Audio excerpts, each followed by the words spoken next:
ये ज्यादती है, सरासर ज्यादती है। हमारी उनकी बात हो चुकी, फिर ये क्या बात है जी? समधी जी ने ऐसा क्या लिख दिया? गुड्डो की माँ, उनके साथ भंगी सरदार भी आ रहे हैं और गुलाब सिंह अपने साथ 500 सिपाही भी ला रहे हैं। इधर बारात की मिलनी होगी, उधर हमारी फौज गुजरांवाला किले की ओर कूच कर रही होगी। इधर फेरे होंगे, उधर हमारी फौज किले के अंदर होगी। जब तक बारात विदा ना हो जाए, हमारा कोई भी सिपाही सोएगा नहीं। ऐसा ही होगा। समोसा नीचे रख मोहर सिंह। क्यों? बढ़िया तो हैं। ये रंजीत बड्डा चालाक है। ना मालूम समोसे में कुछ मिला दिया हो कि पता चले हम सब सो गए और 2 दिन बाद फेरों के बाद ही उठे। बारात तो वापस नहीं जाएगी गुलाब सिंह जी। ये रंजीत की बहन का ब्याह है। फिर तो दहेज में तुम्हें जमजम देनी पड़ेगी। आप तीनों को अलग अलग मुझसे तलवारबाजी करनी है और आप तीनों में से कोई भी जीत गया तो ये जमजम तोपा आपकी।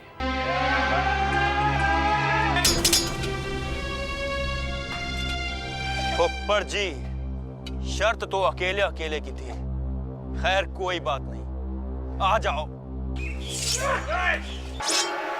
नहीं, ये खुशकिस्मत हैं कि ये सुकर चकिया रियासत की जमीन पर खड़े हैं।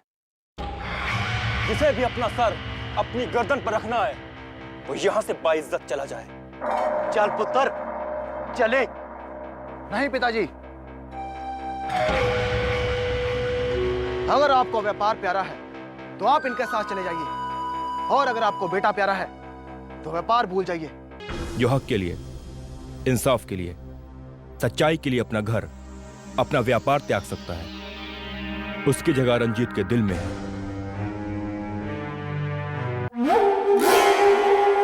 अब तो अपनों से भी नजरें मिलाने को जी नहीं चाहता। जहर का घूंट पीना आसान होता है, लेकिन अपमान का घूंट पीना बड़ा मुश्किल होता है संसार चंद जी। साहेब सिंह जी, हमारा गांव भी एक जैसा है और उसे नश्तर लगाने वाला भी एक ही है।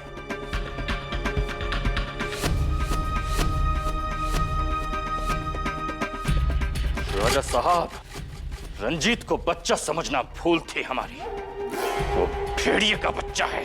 पर अगर हम सब आपस में मिल जाएं, तो ये अभिमन्यु वध बड़ी आसानी से हो सकता है। इतना आसान नहीं है संसार चंद जी। उसने अफगानों के इतने बहादुर सिफे सलार शाहजी खान को मार दिया। सारे पंजाब में उसकी जय जयकार हो रही है। खतरा सिर्फ रंजीत सिंह की तरफ से नहीं है, अंग्रेजों में भी एक रंजीत सिंह पैदा हो गया है जो पूरे पंजाब पर हुकूमत की सोच रहा है। ये आप किस अंग्रेज की बात कर रहे हैं साहब सिंह जी? जॉर्ज थॉमस की बात कर रहा हूं मैं। वो हंसते हंसते हंसी ले गया। बहादुर जाट भी इसके सामने टिक नहीं पाए। अब हमारी बारी है। एक तरफ जॉर्ज थॉमस है, दूसरी तरफ मराठे हैं, मुगल हैं, और तीसरी तरफ रंजीत सिंह। लेकिन मैं नहीं चाहता कि इन शुक्र चकियों की हद अमृतसर से शुरू हो और कांगड़ा तक पहुंच जाए। इसलिए सबसे पहले हमें इस रंजीत सिंह की उड़ान को रोकना होगा और उसके पर काटने के लिए हमें किसी बाहरी ताकत को निमंत्रण देना होगा। आपका इशारा शाहजमा की तरफ है? जी देखिए साहब सिंह जी, एक तो वो पहले से ही शाहजी खां की मौत से दिल मिला रहा होगा। अगर इस समय हम उससे मिलकर रंजीत सिंह से बदला लेने की बात करें तो ख्याल से वो फौरन मान जाएगा। मैं उस दरवाजे पर भी दस्तक दे चुका हूं। मैंने अपने एलची के हाथों दावतनामा भेजा था, लेकिन उन्होंने खत का कोई जवाब नहीं दिया।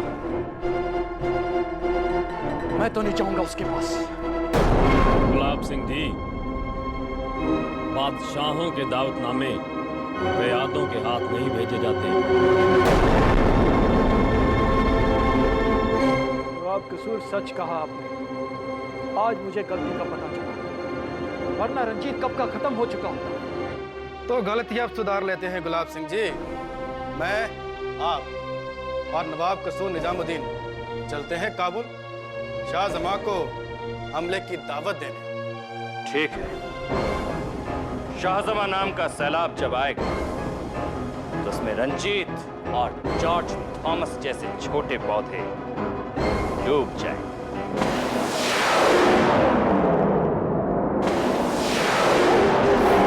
जीत सिंह, तुम्हारा खबरी आ चुका है, उसे वापस गुजरांवाला भेज दो ताकि मेरी गैर मौजूदगी में भी वहां की हर खबर तुम तक पहुंचती रहनी चाहिए। जी प्रा जी।